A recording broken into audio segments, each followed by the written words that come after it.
Banking headlines. President Dr. Moise states the Development Bank of Maldives would be an important hub for investors in Maldives. The government decides to bring transformations to the national health insurance system. And the Attorney General reveals the government's plan to amend several laws in an effort to address the ongoing dollar shortages.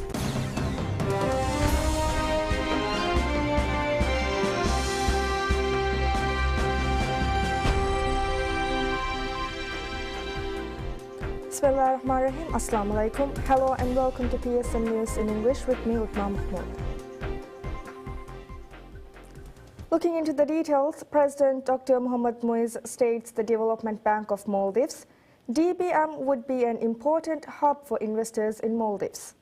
He made the statement during his meeting with the two members to be appointed to the board of directors of DBM as its chairman and the chief operating officer CEO. Prior to his meeting with the two individuals, President Moise, in a special message shared on social media, stated that this is an important and historic step towards boosting the economy of Maldives.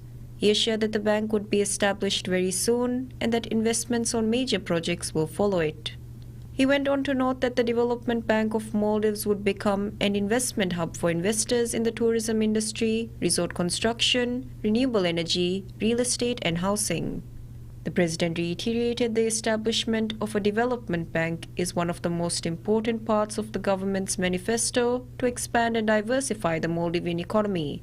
DBM was established in May 2024 with the aim to enhance the attractiveness of foreign currency deposits within the domestic banking system. The bank's mission is to invest in sustainable economic and social development, raise funds for infrastructure projects aligned with government policies, and address challenges in finance and public sector investment program PSIP projects through syndication finance. President Dr. Mohamed Moise has assured that the bank's operations would be managed effectively to achieve these objectives. He has also emphasized that DBM board would consist of top regional experts, including international financial specialists, ensuring that the bank is guided by individuals with extensive global experience.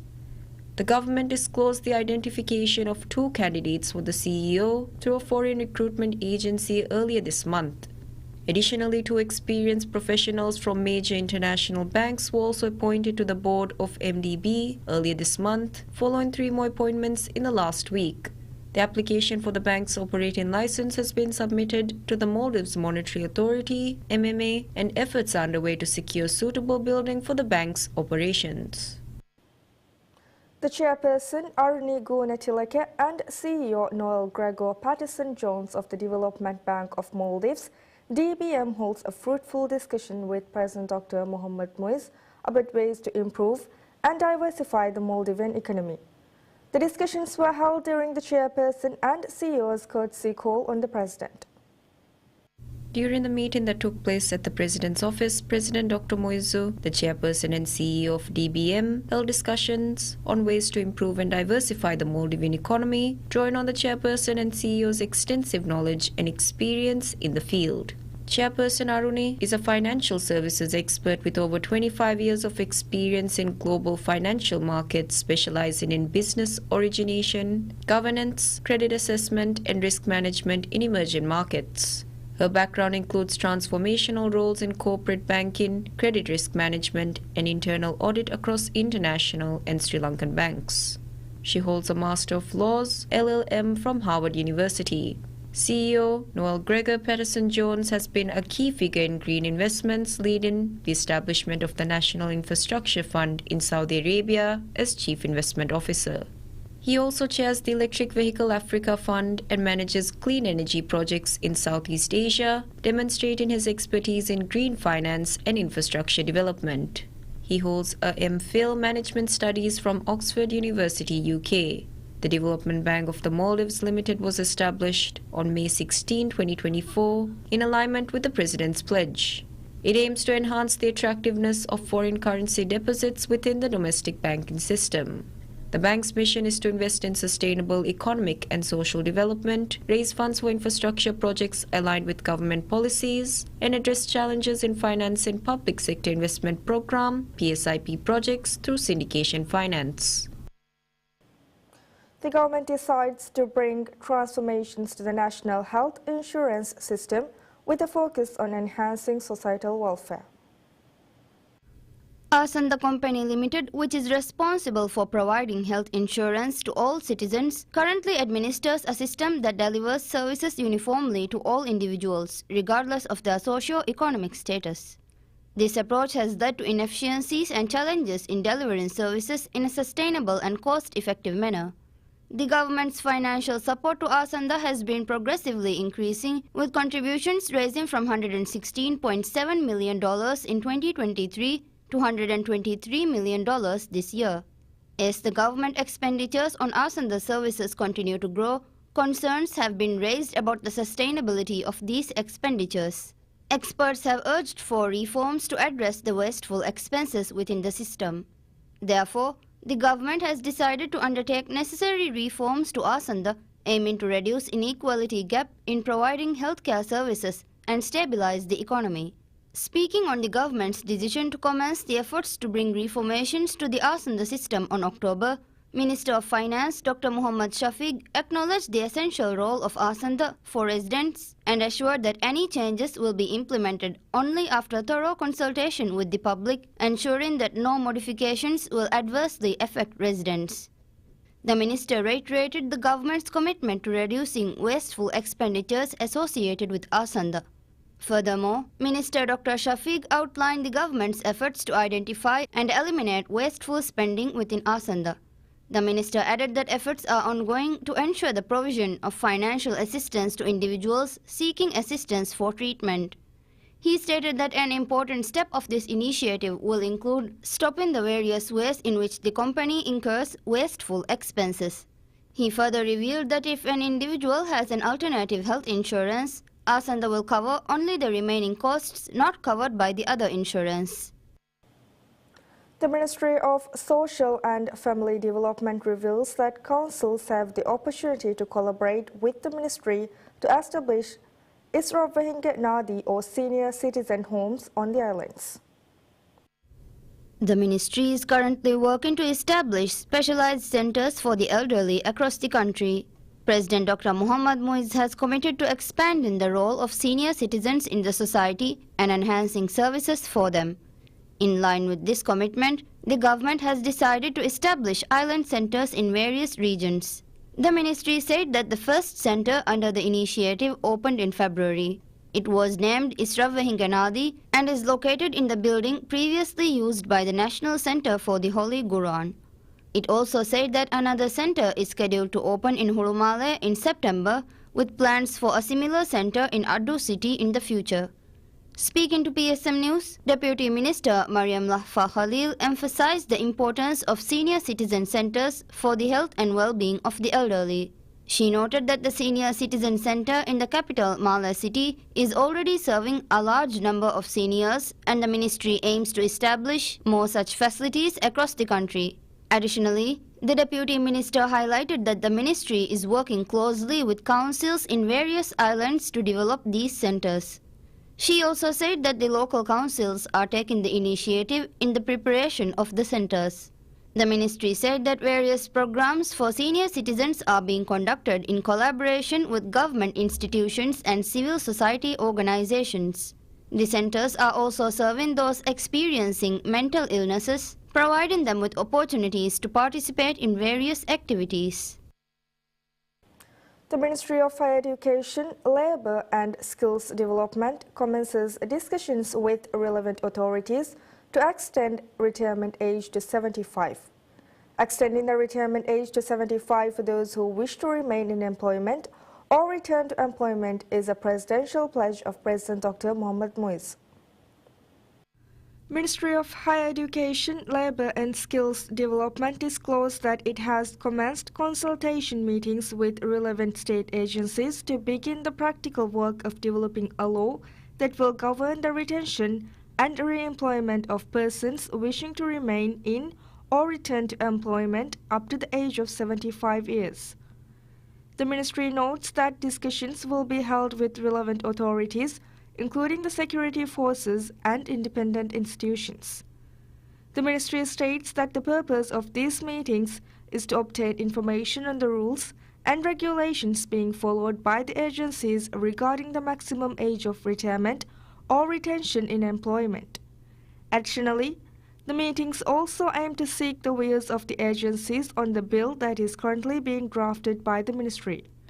The Ministry states that it aims to send the drafted bill to the Attorney General's office within a month. The Civil Service Commission, with the introduction of a new policy, has now opened the opportunity for technical and administrative employees who had to leave their jobs the opportunity for reinstatement. The government notes that the purpose of this opportunity is to address the difficulties in recruiting professionals and to provide opportunities for experienced people in various fields. Attorney General Ahmad Usham reveals the government's plan to amend several laws in an effort to address the ongoing dollar shortages.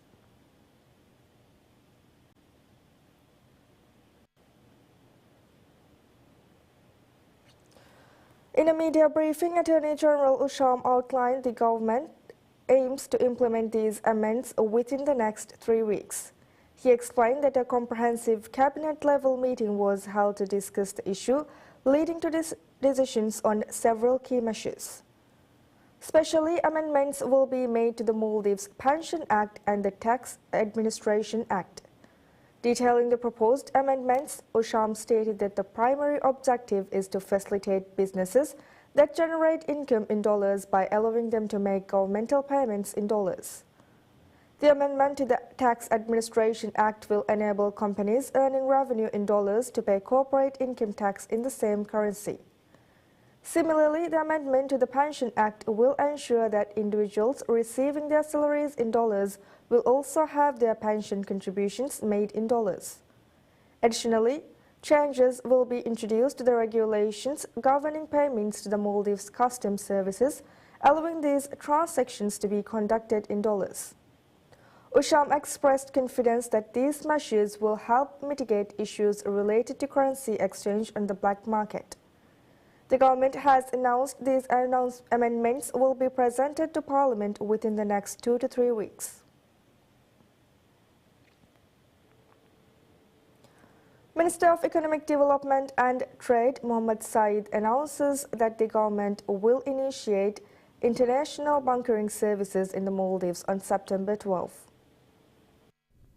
At a press conference, Minister Saeed emphasized the strategic significance of the Maldives' location along major international maritime routes. The minister expressed optimism that the introduction of these services will significantly contribute to the nation's economic development. Aiming to start bunkering services in the nation, a term sheet has been signed with a multinational energy and commodity trading company, Vitol Bunkers. The project, in collaboration with Vitol Bunkers, recognizes the Maldives as a key global bunkering destination, positioning the country prominently on the world bunkers map. Explaining the changes of some dates of the project, Minister Saeed stated that the changes were brought following the delays which were caused due to unfavorable weather conditions. The minister affirmed that with the current pace of the works, the services will commence on September 12th. Furthermore, Minister Saeed highlighted the government's ongoing efforts to revitalize and expand the economy. The minister revealed that the Agriculture Economic Zone project is scheduled to commence in December with the objective of producing 80% of 10 types of imported goods. The project, valued at $200 million, represents a substantial investment in the country's agricultural sector. Additionally, the State Trading Organization STO and Maldives Ports Limited MPL have signed a Memorandum of Understanding MOU to collaborate on providing enhanced services to vessels offering bunkering services in the northern Maldives. The agreement marks a significant step towards boosting maritime services in the region, which is a crucial route in international shipping.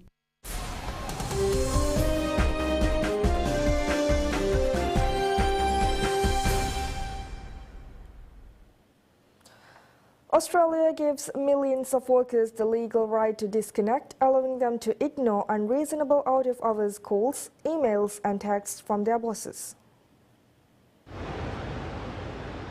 People can now refuse to monitor, read or respond to their employers' attempts to contact them outside work hours unless that refusal is deemed unreasonable. Unions welcomed the legislation, saying it gave workers a way to reclaim some work-life balance. Michelle O'Neill, president of the Australian Council of Trade Unions, said that it is a historic day for working people. She said that Australian unions have reclaimed the right to knock off after work. In the streets of Sydney, people appeared to welcome the change. But the reform got a cool welcome from Australia's top industry board. The Australian Industry Group said in a statement that the right to disconnect laws are rushed, poorly thought, and are deeply confusing. It said that at the very least, employers and employees will now be uncertain about whether they can take or make a call out of hours to offer an extra shift. The law is similar to those of some European and Latin American countries. Research indicates that the right to disconnect benefits employees, said University of Sydney Associate Professor Chris Wright. More than 70% of workers in European Union EU companies with a right to disconnect policy considered its impact to be positive, according to a November 2023 study by the EU work-related agency Eurofound. Employees are experiencing availability creep as smartphones and other digital devices put them in reach of their employers, Wright told AFP. The Australian law enacted in February came into force for medium-sized and large companies as of Monday. Smaller firms with fewer than 15 employees will be covered from August 26, 2025. The head of Australia's workplace relations regulator, Fair Work Ombudsman Anna Booth, said that people should take a common-sense approach to applying the new law.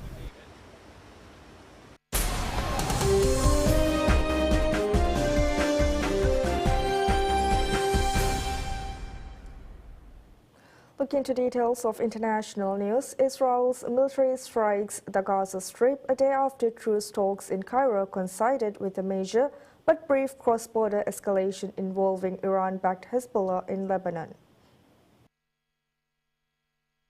The Gaza war, triggered by Hamas's October 7 attack on Israel, has drawn in Tehran-aligned armed groups across the Middle East, repeatedly heightening fears of a broader regional conflagration.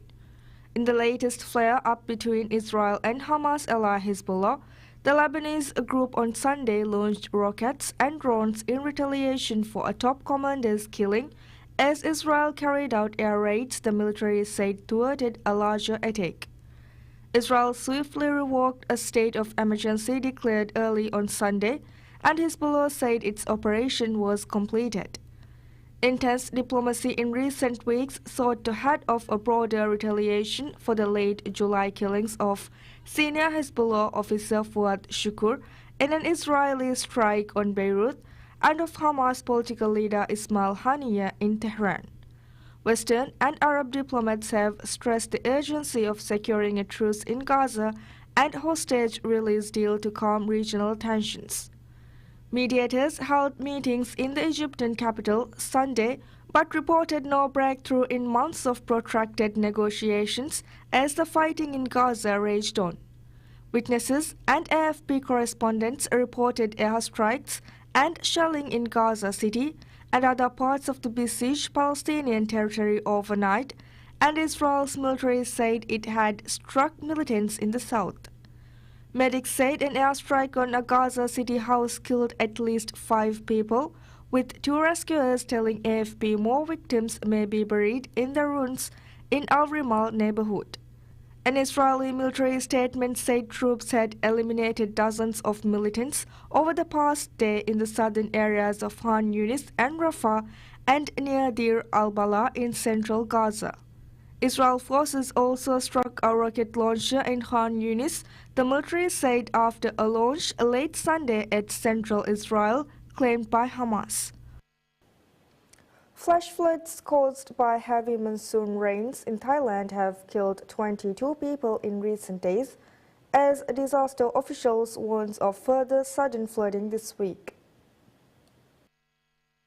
The Department of Disaster Prevention and Mitigation said in a statement that 19 others were injured and more than 30,000 households have been affected in 13 provinces over the past 10 days.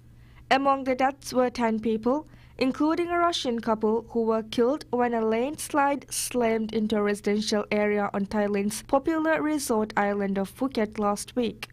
The department also warned about 31 provinces in the kingdom's north and northeast were facing possible flash floods until Sunday.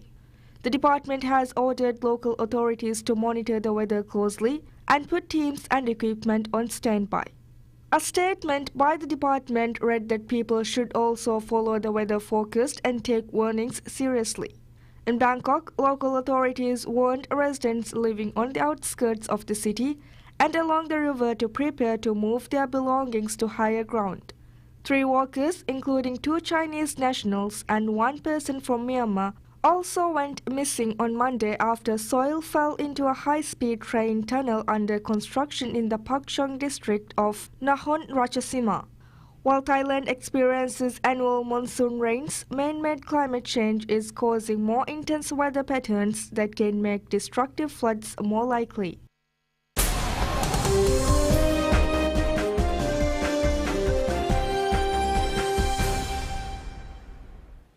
Spanish champions Real Madrid earns a 3-0 win over Real Valladolid in La Liga as Kylian Mbappé made his Santiago Bernabeu without finding the net. Atletico Madrid comfortably beat last season's surprise package Girona by the same scoreline later on in the capital. Madrid's French striker Mbappé played at home for the first time in a Los Blancos shirt, but was largely frustrated by Valladolid's defense. Madrid midfielder Valverde opened the scoring after 50 minutes and substitutes Brahim Diaz and debutant Endrick struck late on. Without the injured Jude Bellingham, Madrid created little in the first half but did not enough after the break to earn their first win of the season, following an opening draw at Real Mallorca. Still lacking influence in attack, Carlo Ancelotti's side stayed 2 points behind rivals Barcelona, who beat Athletic Bilbao on Saturday. Ancelotti said that they were too slow in the first half. The second half they were much more active and there was more movement. Real Valladolid set out to frustrate the champions in the summer heat and succeeded for 45 minutes. Madrid came out with more bite in the second half and Valverde smashed home a vicious slow free kick with the help of a deflection to break the deadlock. Mbappé blew a golden opportunity to get off the mark when Vinicius cut the ball across to him, but Estonian goalkeeper Karl Hein saved well. The France captain had another chance on the counter-attack but fired wide before being replaced by 18-year-old Brazilian forward Endrick. Mbappé scored on his debut in a Super Cup triumph, but in La Liga has failed to score in his opening 2 matches. Diaz secured Madrid's win with a neat lob finish and then teed up Endrick, who drilled home at the near post to celebrate his first appearance for the club in style.